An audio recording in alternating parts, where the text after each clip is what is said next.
Olá, shalom, shalom, bom dia, Boker Tov em hebraico.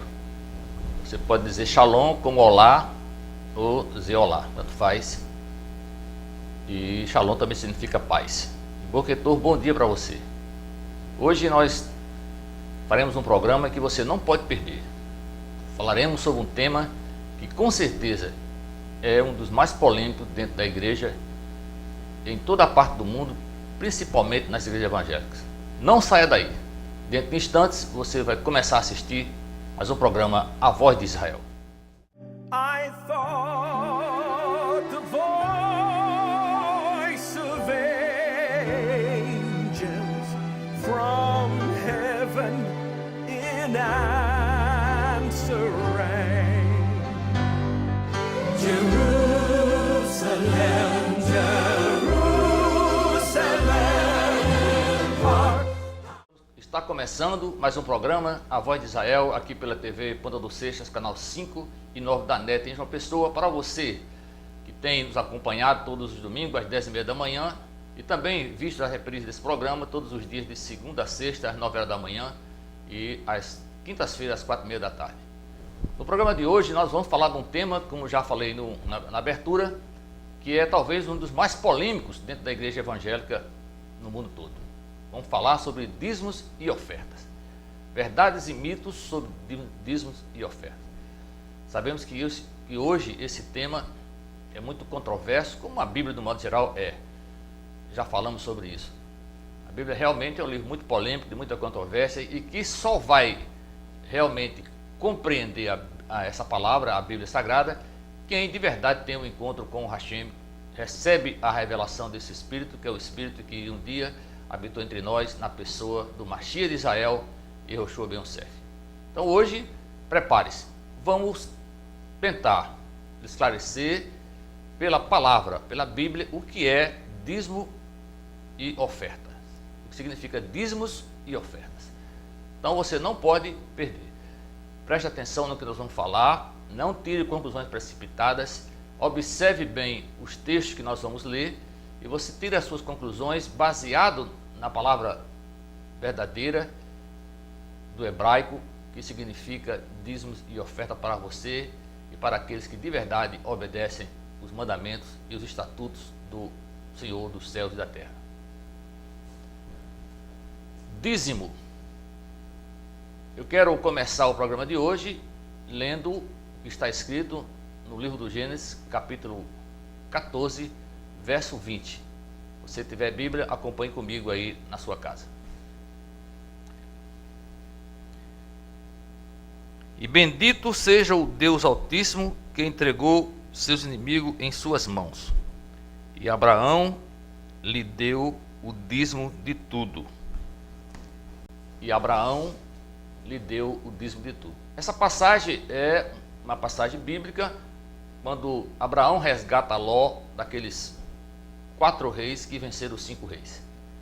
E Deus deu a vitória a Abraão, no caso, na época era Abrão, e Abrão trouxe os despojos daqueles reinados, daqueles reis, e o entregou a Melquisedeque, que é aqui uma figura do Mashiach de Israel, do Senhor, o sacerdote dos sacerdotes.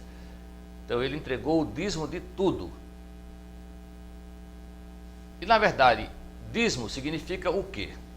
A palavra dízimo, ela vem do hebraico, de uma palavra chamada maaser. Maaser, em hebraico, é a 10ª parte. Em resumo, significa a 10ª parte daquilo que você tem, do que eu tenho, do que recebemos.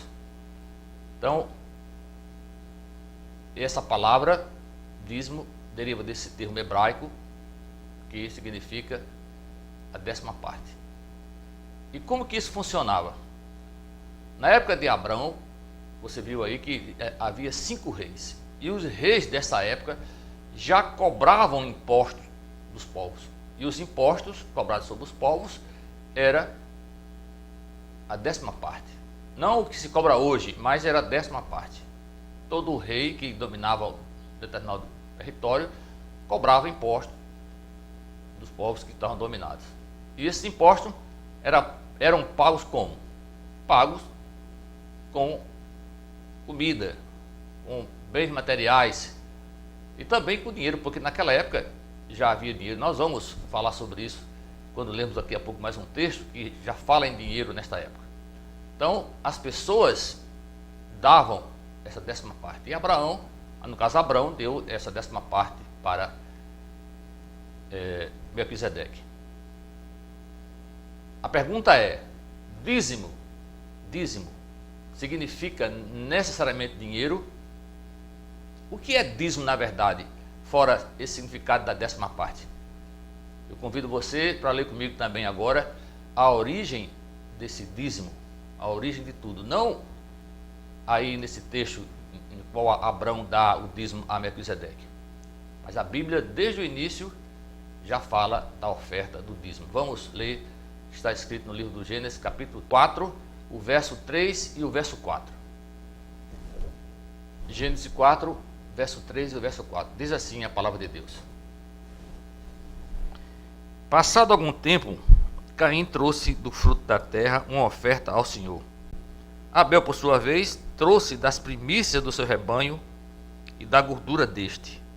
Agradou-se o Senhor de Abel e de sua oferta. Agradou-se o Senhor de Abel e de sua oferta. No verso seguinte diz que Deus não se agradou da oferta de Caim. Mas o que podemos entender desse texto? Que isso é uma oferta voluntária. Você e nem eu e ninguém pode enxergar nesse texto Deus pedindo a Abel ou a Caim. Eles trouxeram de livre e espontânea vontade. Veja que Abel era um lavrador, um agricultor, e Abel era o quê? Um pastor de ovelhas, e Caim um agricultor. Caim era o mais velho. Caim trouxe primeiramente a oferta do fruto da terra. E Abel trouxe a oferta, as primícias do seu rebanho e a gordura dele. O que sobrou, trouxe mais do que era para dar. Veja que Abel, de livre e espontânea vontade, assim como Caim, trouxe a sua oferta. Mas por que Deus não se agradou da oferta de Caim e da de Abel? Não saia daí, porque no final do programa você vai entender por que Deus não aceitou, não se agradou da oferta de Caim. Mas eu li esse texto com um propósito, porque você entenda que dízimo, oferta, são a mesma coisa. A oferta do dízimo é uma oferta. A oferta do sacrifício ou a oferta de expiação pelos pecados é outra oferta. A oferta de gratidão é a oferta do dízimo. A oferta de sacrifício pela expiação dos pecados, que hoje não se faz mais, porque não se sacrifica mais animais. Depois do sacrifício do Cordeiro Pascal, do Yehoshua, o Cordeiro que tira o pecado do mundo, não se faz mais esse tipo de sacrifício. Ele já fez por todos. Nós sabemos disso. Mas a oferta é uma coisa voluntária. Todavia,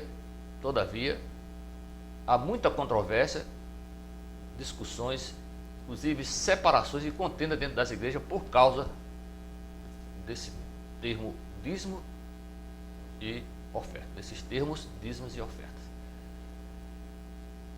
A internet está cheia de comentários sobre isso, há várias opiniões sobre isso, e eu espero que no final desse programa você entenda, de uma vez por todas, dá ou não dá o dízimo, dá oferta ou não dá oferta.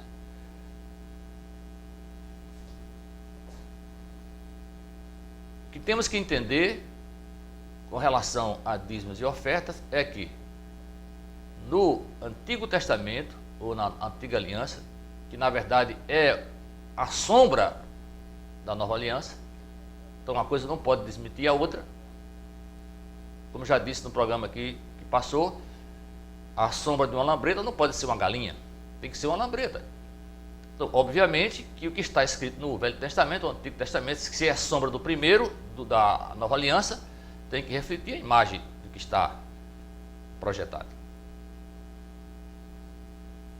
Então, e agora? O que vamos entender disso? Dízimo e oferta. Uma oferta de gratidão, de agradecimento, uma oferta de sacrifício por expiação de pecados, que não se faz mais hoje, é oferta de sacrifício. Tem muita gente usando desse termo para, de maneira muito inteligente, sagaz, tirar o máximo possível das pessoas. Infelizmente é isso que nós estamos vendo nas igrejas de hoje. O que nós queremos apresentar a você aqui é que os dízimos e as ofertas apresentadas ao Senhor nunca foram apresentadas de maneira necessária,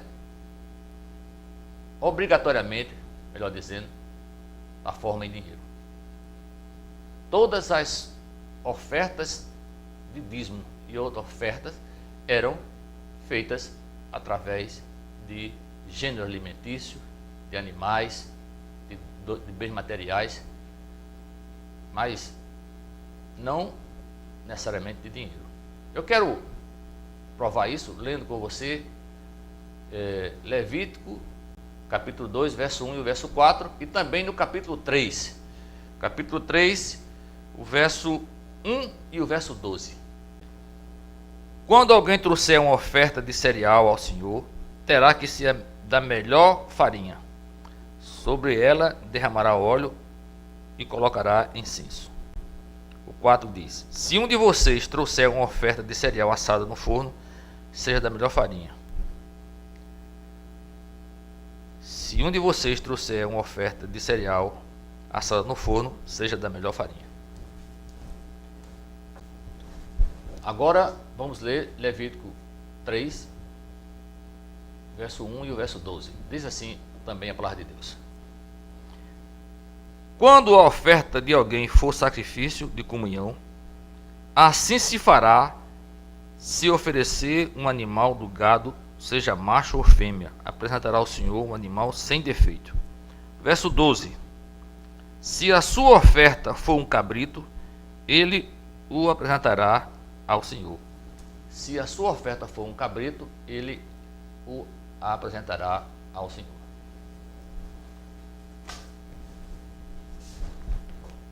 Podemos entender nesses dois textos que aqui a Bíblia está falando de oferta de animais, de alimento.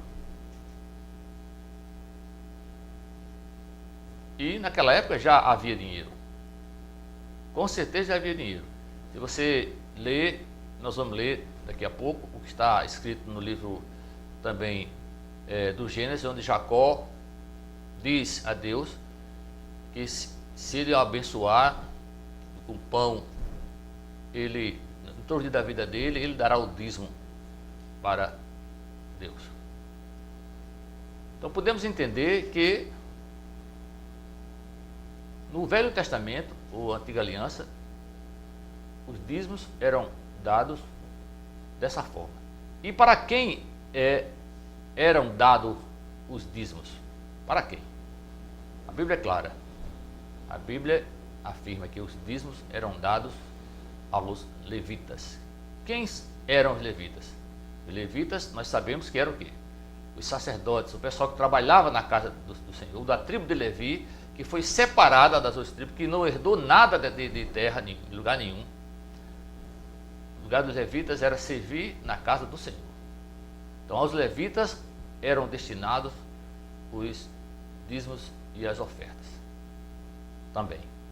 Obviamente que as ofertas eram dadas também para o Senhor e para os levitas. Vamos ler também mais uma parte da Bíblia que fala sobre isso, que está no livro de Números 18, verso 24.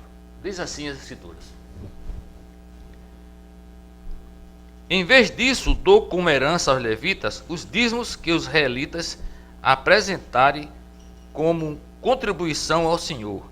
É por isso que eu disse que eles não teriam herança alguma entre os israelitas. É por isso que eu disse que eles não teriam herança alguma entre os israelitas. Essa leitura confirma que, de verdade, a Bíblia destina, a palavra de Deus destina os dízimos a aos levitas. No verso 28, diz que também os levitas dariam o dízimo dos dízimos para o sacerdote. No caso, Melquisedeque é representado na figura do Hashem aqui. Então o dízimo seria dado, o dízimo dos dízimos dado ao Senhor também. Recebiam e davam o dízimo do dízimo, a 10ª parte daquilo que recebiam. Mas recebiam o quê? Recebiam alimentos, provisões para as suas vidas. Doações. Não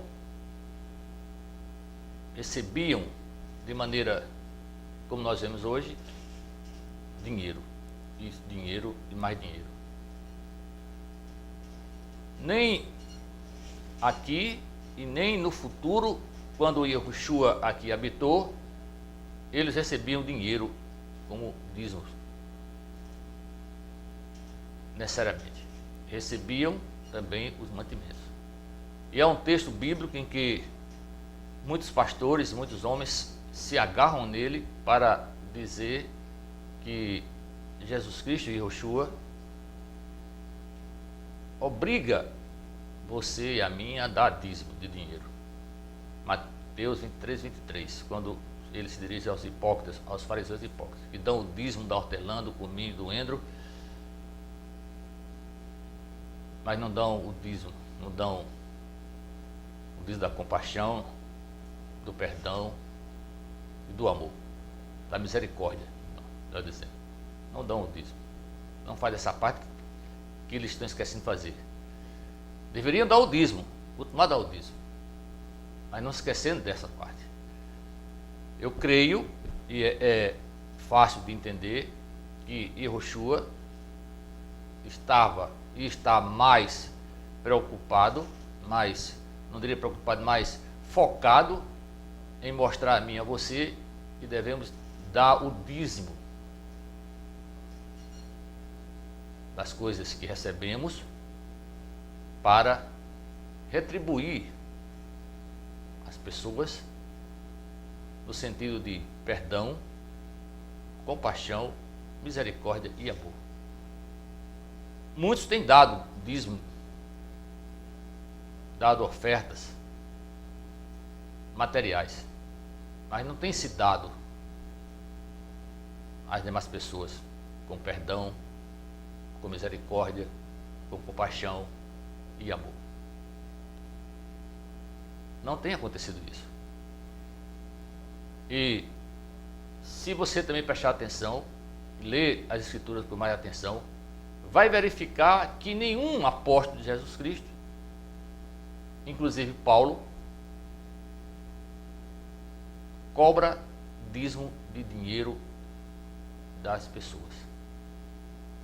Ele fala sobre ofertas, que não deixa de ser também um dízimo.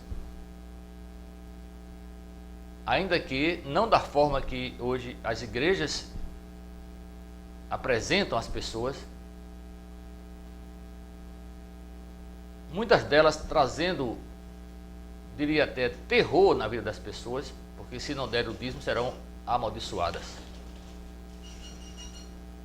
Não terão bênção de Deus porque não deram o dízimo.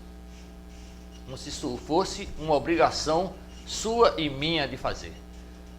Você jamais vai ver na Bíblia Deus impondo nada a ninguém, nem Yahushua.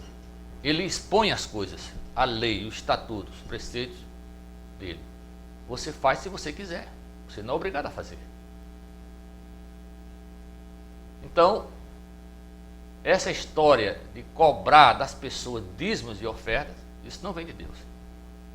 A oferta de Caim e de Abel as ofertas foram voluntárias, não foram obrigatórias. Deus não pediu.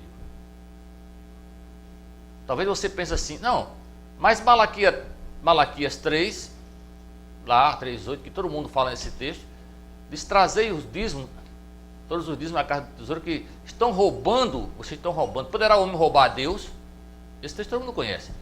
Poderá o homem roubar a Deus? No entanto, vós me roubais. Em que te roubamos? Perguntaram. Nos dízimos e nas ofertas. Então, as igrejas se baseiam nisso para dizer que você, ou seja, quem quer que seja, esteja roubando o dízimo, porque você não levou o dízimo para aquela igreja. Quando, na verdade, o texto não está dizendo isso. As pessoas, infelizmente, pegam textos fora dos seus contextos para justificarem aquilo que elas querem fazer valer. Para explicarem, porque não justifica. Fazer aquilo que elas querem fazer valer. Se você fizer uma análise profunda desse texto, lendo o capítulo 1 e o capítulo 2 do livro de Malaquias, você vai entender o que os sacerdotes estavam fazendo com os levitas. Eles estavam roubando o dízimo dos levitas, as ofertas dos levitas. Eles estavam tirando as coisas do Senhor. Estavam sacrificando animais impuros, colocando oferta imunda no altar de Deus e enganando as pessoas que trabalham na obra. Será que nós estamos vendo isso no dia de hoje? Ou não? Quantos homens que se intitularam, foram intitulados homens ungidos, sacerdotes de Deus, de forma notória, mais notória, melhor dizendo, nas igrejas evangélicas, como um líder espiritual da igreja, o sacerdote mor, com uma confraria de outros que se aproximam dele para usufruir dos bens que deveria, dizem que são da igreja. Assim estava acontecendo e continua a gente ainda hoje tirando dos dízimos a oferta. Você que está fazendo isso sabe, eu não preciso dizer a você, seu coração fala que você está fazendo isso. E impondo as pessoas, obrigando as pessoas a contribuírem de forma obrigatória, para que isso enriqueça as pessoas. Quando e onde você vê na Bíblia dizendo que os dízimos e as ofertas teriam que ser dadas à igreja, para que a igreja multiplique as igrejas?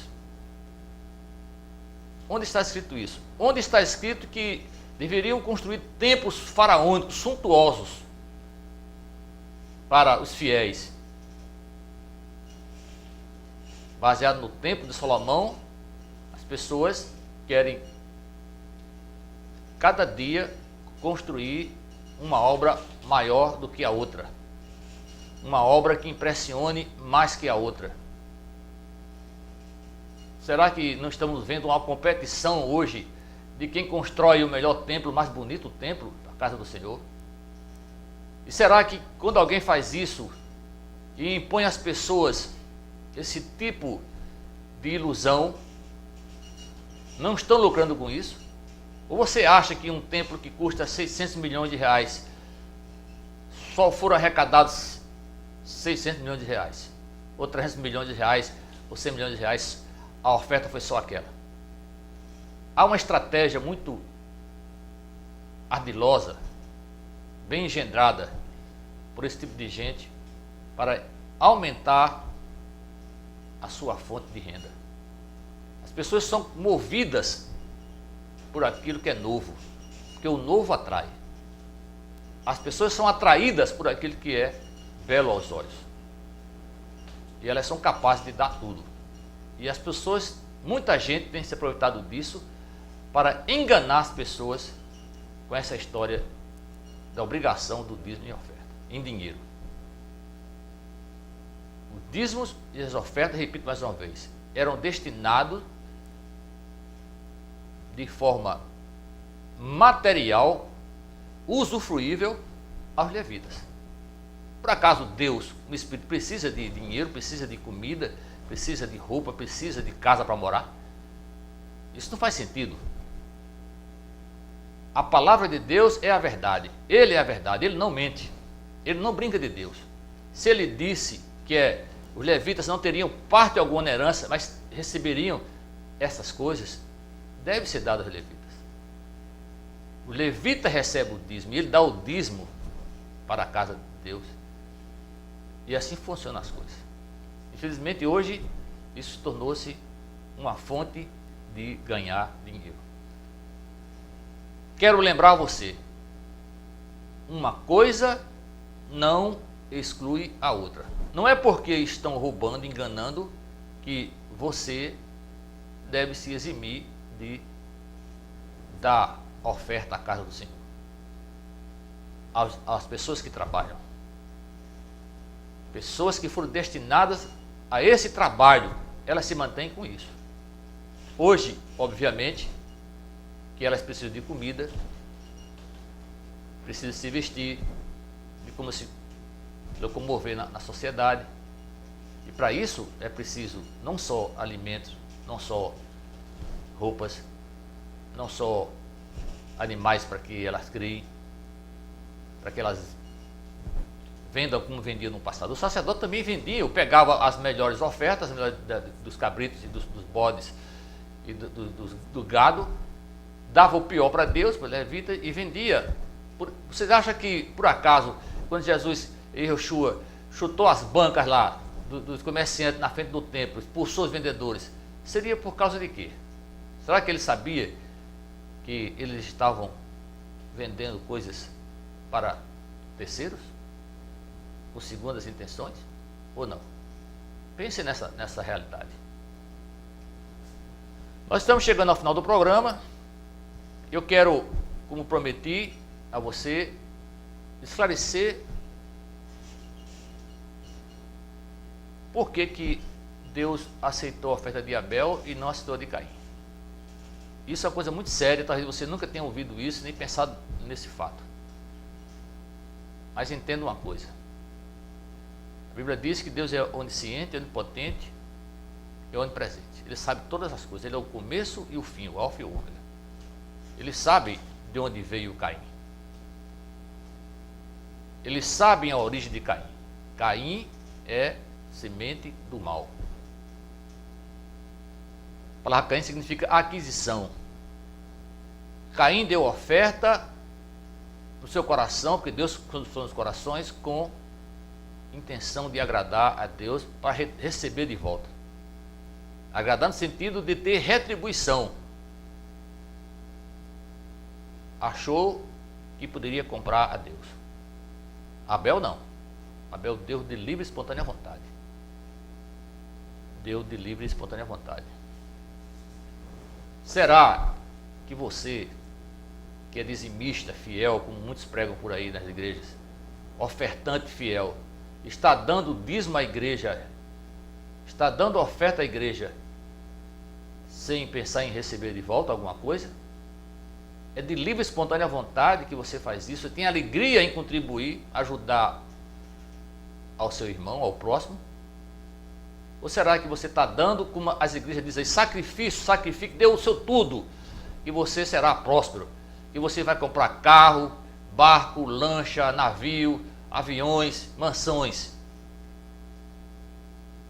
Reflita nessas palavras, pense se você está dando dessa forma. Os judeus hoje não dão um dízimo dessa forma que as pessoas fazem no mundo ocidental e das igrejas evangélicas. Hoje realiza o tzedá. O tzedá quer dizer a caridade, a distribuição para os pobres, para os necessitados.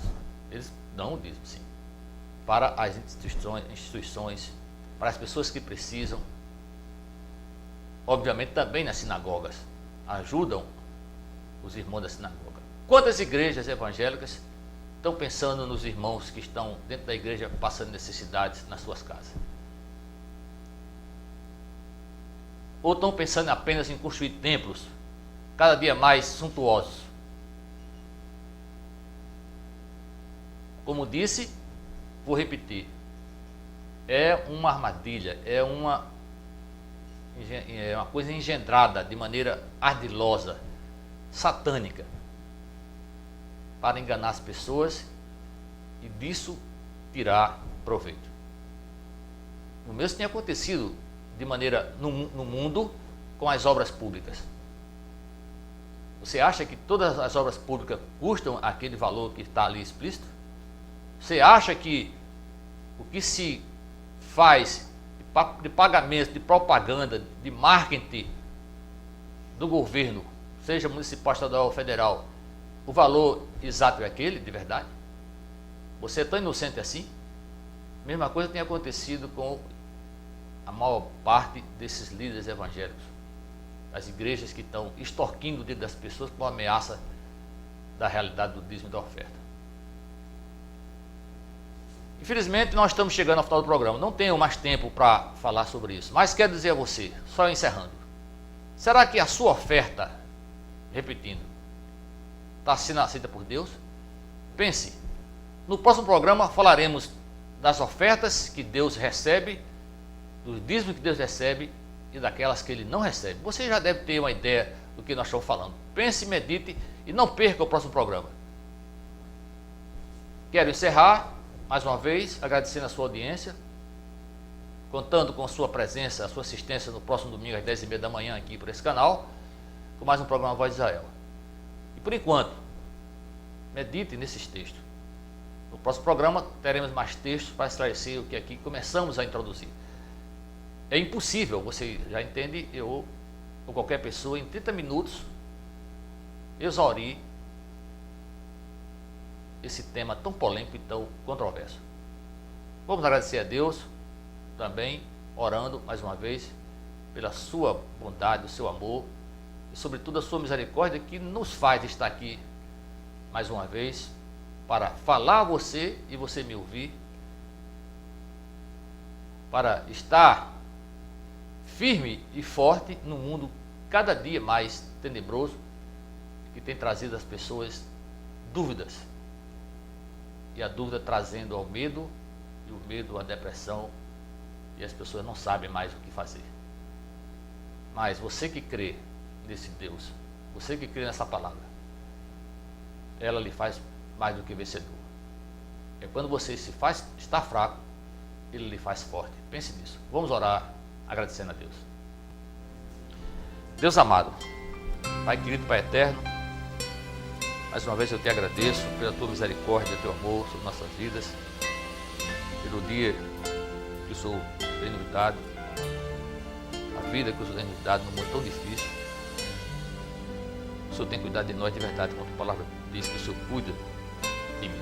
Você cuida daqueles que te buscam, porque os que te buscam te acham. Quem te acha, encontrou o maior tesouro da vida. A razão da existência. Que sentido faz a vida se não for viver para glorificar o teu nome, exaltar o teu nome, viver para ti, a razão da vida. Pai, obrigado por esse privilégio, mais uma vez, de estar falando do teu povo que o Senhor escolheu antes que o mundo fosse fundado. Antes da fundação dos mundos, o Senhor criou Yehoshua, aqui se manifestou nele, nos dá a certeza da vida eterna, com abundância, vida em abundância. Não só aqui nessa vida, mas na vida eterna. Não façamos da eternidade uma troca, um favor. Façamos da eternidade a servidão, o serviço, o amor e a gratidão a ti de todo o coração. Que as pessoas pensem nisso. O Senhor fale aos seus corações. Eu sei que aqueles que te amam de verdade fazem por ti porque te amam de verdade. Fazem por ti porque querem te servir e não querem nada em troca. Porque sabem, ainda que de maneira inconsciente, que o Senhor tem o melhor para nos oferecer. Obrigado por essa certeza. Assim oramos ao Senhor, grato pelo que fizeste, ainda vai fazer. No nome santo do Filho amado, Mashiach de Israel, Yehoshua ben Yosef. Amém, amém e amém. Terminamos mais o programa hoje. Quero mais uma vez dizer a você, Toda Rabá, muito obrigado. Baruch Hashem, bendito seja o Eterno. Shavua Tov, tenha uma boa semana. E Alabai. Até logo.